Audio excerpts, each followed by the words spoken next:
నా ఇంటి గడప తొక్కడానికి కూడా అర్హత లేనివాడు నా కూతురు పడగదిలోకి వచ్చేద్దామనుకున్నాడా మీ అన్నయ్య?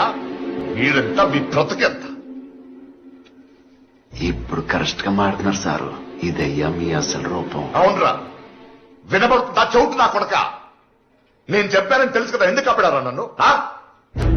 ఇది తెలియగానే మిమ్మల్ని సంపేద్దామని బయలుదేరండి సారు. కానీ అనుకోకుండా మిమ్మల్ని లారీ గుద్దేసింది. సాబతుకులో ఉన్న మిమ్మల్ని వెంటనే ఆసుపత్రికి తీసుకెళ్ళా. మీకు సానా సేవలు చేశాను సారు. మీ ఒళ్ళు తుడిసా, మీ బట్టలు ఉతికాను, ఆఖరికి ఈ సేవలతోనే మీ ఉచ్చ కూడా తీశాను.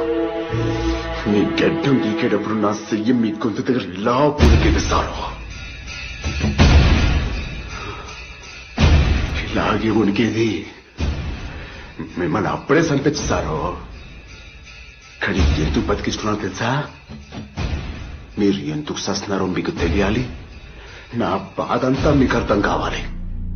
మా అన్నయ్య చెప్పాడు సారు, ఊరి శిక్ష పడి ఖైదీకి కూడా చిన్న జ్వరం వచ్చినా ఊరి తీరంట సారు.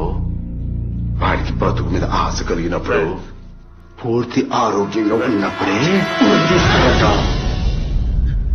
చూడండి సార్, ఇప్పుడు చూడండి అయ్యా, ఎంత ఆశతో ఉన్నారు. పైగా ఇప్పుడు మినిస్టర్ కూడా అయిపోదాం అనుకుంటున్నారు. ఇప్పుడు సంప్రదాయం న్యాయం కదా సారు. ఆగండి, కీడుకుతున్నాడా? మా అన్నయ్య రంగస్థల వాస్తవ్యుడైన చెల్లిపోయిన కుమార్ బాబుని మీరు చంపినందుకు గాను వీడి తమ్ముడు చెల్లిపోయిన శెట్టిబాబు మిమ్మల్ని చంపుతున్నాడు. ఇప్పుడు అర్థమైందా సారు?